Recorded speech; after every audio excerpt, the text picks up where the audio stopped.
I would just pass on Ramana's advice. He was asked this question. The problem is, if you have a functioning sense of I'm a person who lives in a body, if you've got that overlay inside yourself, you have no capacity to ascertain who is or who is not in a state of transcendence. So you can't, there's no faculty that you can use to determine, yes, this is a good one, this is a bad one. But the two criteria that Ramana advised people to use when they went to check people out was that the peace that you feel in their presence and the equality with which they treat all the beings around them. He said that they're not guaranteed proofs, but he said they're quite good indicators. If you sit with someone and you find naturally, spontaneously, your thoughts are decreasing, you're getting quiet, then there's something there worth staying for. And these people, if they really have established their basis, if you like, in the substratum, then they do see and treat everything around them in a very equal way, a very egalitarian way. So he said, these are good signs. Go for the peace you experience in their presence and watch the way they behave, and see if they treat everyone around them in an equal way. So I would add to that, don't go for the people who want your money.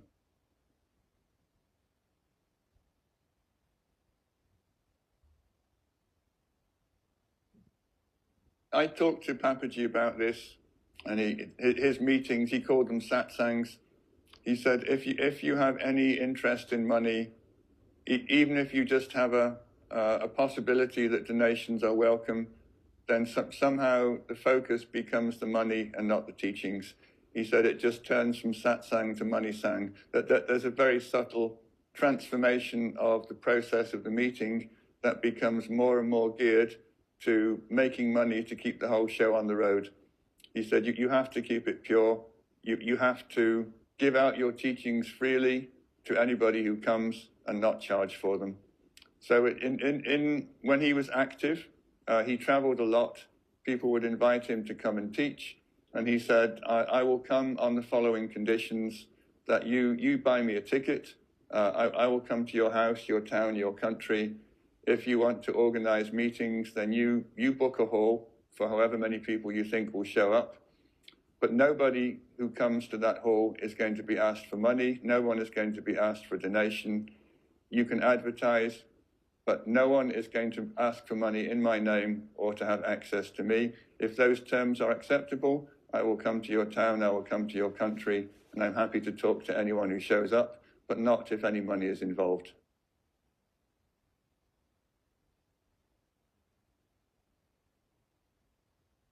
Ramana arrived at the place he spent his entire adult life at the age of 16. He actually had a bit of cash left over from his journey. He threw it into a local temple tank, and he never touched money again for the rest of his life. So from the age of 16 to 70, he never touched money in the sense of transactions.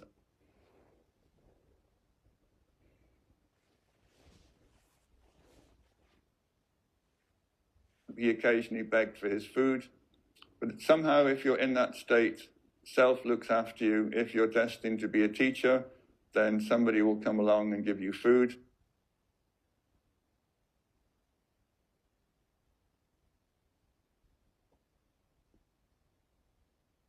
If you decide, I've got some talent for teaching, I've got something to give that other people need, that's completely the wrong perspective. Ramana himself said that anyone who thinks that they've got something to give, that there are other people who are in need of it, is not a true jnani, is not enlightened. He said, don't think that you're better than other people. Don't even think you're different from other people. Know yourself to be that self. And if people come and ask you questions, the right answers will come. They'll appear in your mouth and you'll say them.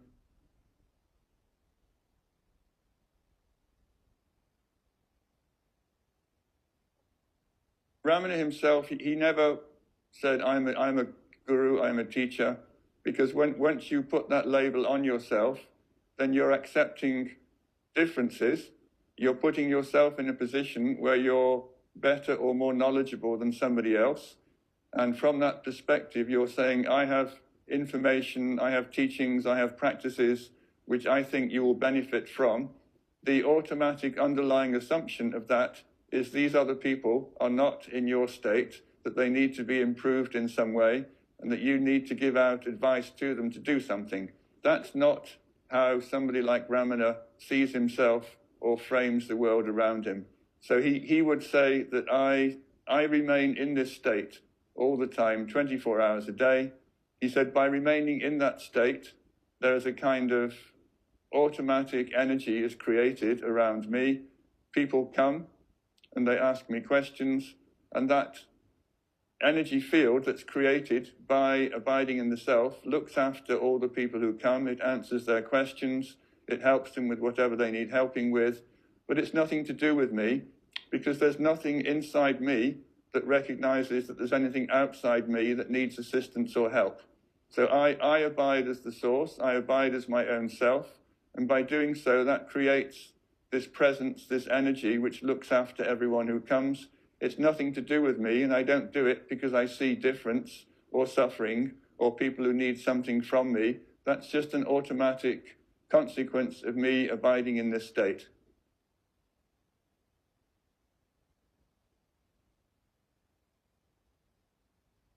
That was actually a little note he wrote to his mother when his mother wanted him to come back to his family home. And that was his way of saying, sorry, that's not in the script, I'm not coming home.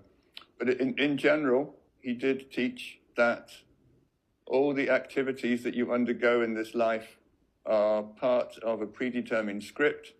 But he also said that moment to moment, you always have the opportunity not to identify with the person who is performing the actions in the script.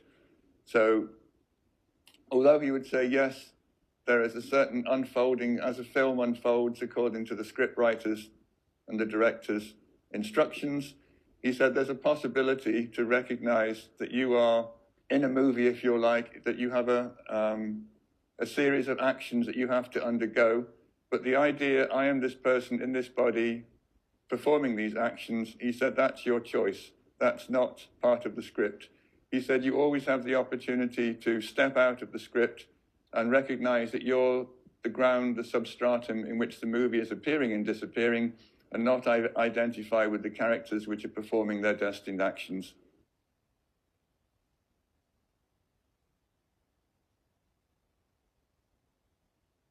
He would say that choice is an illusion, and it's an outgrowth of the idea, I live inside this body, I am a person, I will collect sensory data, stuff that I see, stuff that I think about, and on the basis of that, I will process it and then decide what I have to do next to continue my idea of myself and to protect this body that I think I live in. Once the fundamental individual I is discarded as being a fiction, an invention, then the idea that there's either free will or predetermination goes. Ramana said they exist only so long as you think you're a person who occupies a space. He said there's no free will and there's no predestination in the self, but so long as you think that you're in a body, then you can argue about which is the more important, which controls your life. But he said they're just two bald men fighting over a comb. He said it's not anything that's really important. It's not something that you can argue about. It has no fundamental validity because the entity to whom free will or predetermination might apply doesn't actually exist.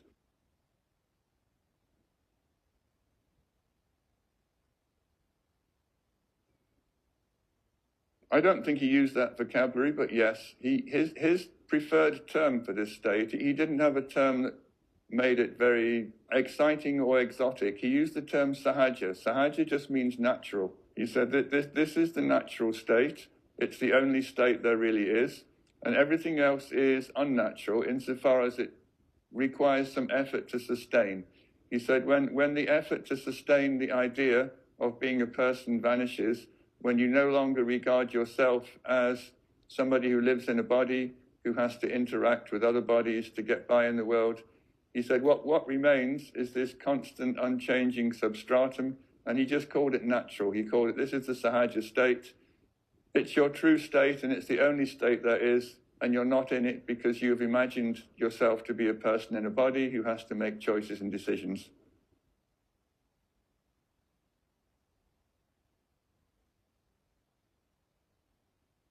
In Ramana's world, if you like, he said, if you imagine that you're in a body doing your stuff, he said that there's a whole process of creation. You do bad things, then you get bad karma. That the whole traditional idea that what you do has consequences and that somewhere involved is some kind of divine power or principle that decides what's going to happen because you've done a particular thing. But he said all of these things are not real or permanent. Remember, I explained what was real and what was permanent before. He said the God is as much an invention as your idea of being an individual person. The way I would explain it in modern language, I don't know if Ramana would go along with this. It's a bit like a video game. You switch it on, there's rules. There's a character in the video game who does certain things. If he does them well, he jumps up a level. And there's a kind of series of rules or operating functions that hands out the rewards and the punishments. All of that persists and exists so long as there's a wire going into the wall and an on-off switch and the position is on. What Ramana is saying is if you pull the plug from the wall, the whole creation vanishes, the idea of you in a game vanishes, the idea of some kind of overarching divine principle vanishes. They all arise, coexist, continue together, and they appear through the power of the self, and you take them to be real. You get caught up in these worlds of progress, punishments, rewards, divine realms. But he said, if you turn the off switch at the wall, if you stop the eye from seeing a world, from creating a world, from getting entangled in a world, then even the gods themselves disappear. They have no independent ability to affect you if you pull that plug out of the wall. And pulling that plug out of the wall is ceasing to exist as an individual I who thinks he or she occupies a space inside a body. When that goes, the whole show goes with it.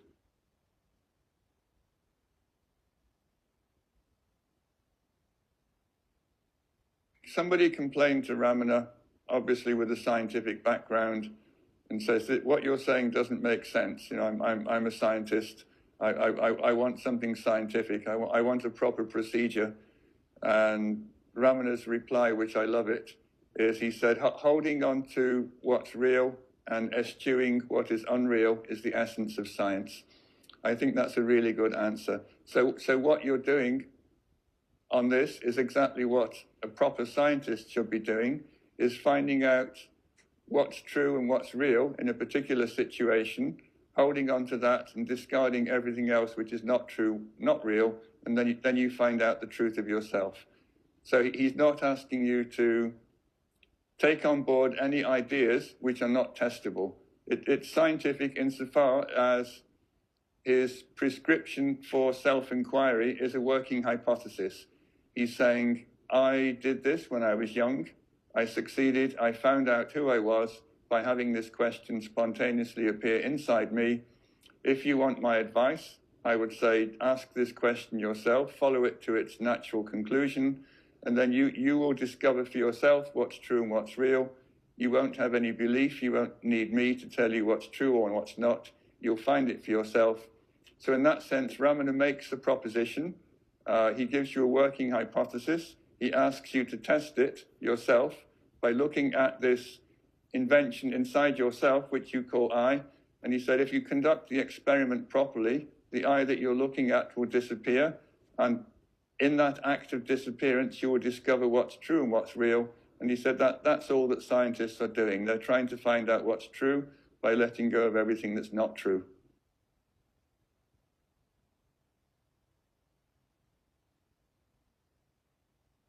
Mind appears to exist, according to Ramana, because its true nature is never scrutinized or looked at. It's something that we allow to continue inside ourselves simply because we haven't had a good look at where it arises, how it sustains itself, how it continues to make us believe that there's something real going on in there. To use this nice analogy of a wedding, he said in a wedding there's always two groups of people, the bride's people and the bridegroom's people. And that gives the opportunity for a stranger to walk in and have a good time, because half the people in the room think he's with the other half, so he can have a good time and make a nuisance of himself until somebody comes along and says, "Excuse me, which party do you belong to?" At which point, when both sides agree he doesn't belong to them, they kick him out. So it's the same principle. The I doesn't belong to the mind, it doesn't belong to the body. It just sets itself up as a kind of interloper and says, "I'm going to have some fun in here," because nobody really looks at it. Nobody says, "Who are you? What are you doing in here? Why have you taken up residence here? Why are you causing me all of these problems?" Ramana says, if you do that, if you pin it down, if you look at it, examine its credentials, examine its right to be there, and discover it's just an outsider who's taken up residence sort of illegally, if you like, and then you kick it out. And that's it. Job done, and there's no more suffering after that. It's the same answer to every question. Everyone's looking for the magic bullet, the quick fix, and he's telling you what the magic bullet is. It's saying this I that you take yourself to be has no fundamental reality. It's just set itself up as a kind of squatter in your body, in your head, and it's running your life for you. Just go and challenge this squatter and tell him he has no right to be there. And the way you do that is by not allowing it to connect with all the ideas, thoughts, perceptions it wants to play with in order to validate its own self-existence. If you can do that, he said, it disappears.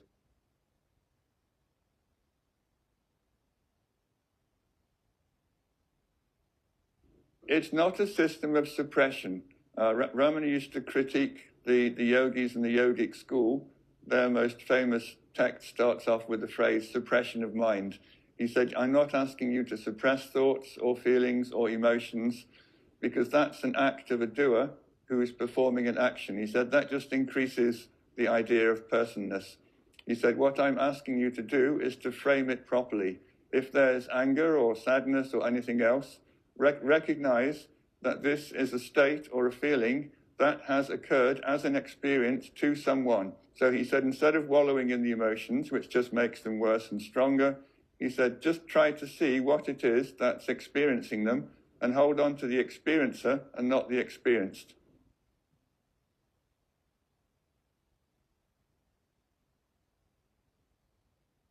Ramana would say that the greatest thing you can do for the world is to realize your own self. It's very counterintuitive. Back to the dream analogy, he said, if you're in a dream and you watch everybody suffering in your dream, you can run around in your dream handing out dream food, building dream houses for the dream homeless. But he said a far more effective solution is to wake up. He said that the mere act of waking up makes you realize that your dream characters didn't have any validity and they weren't actually suffering, that you attributed suffering to them when you had the perspective of being a fellow character in the dream. So he said that the very act of knowing your own self, being your own self, somehow radiated or transmitted some kind of benefit to everybody in the world. He said far more so than any actions you can perform, which are always motivated in selfishness, in the sense that you as a self choose some other self to try and help. Every act that you do is targeted at someone or something or some problem.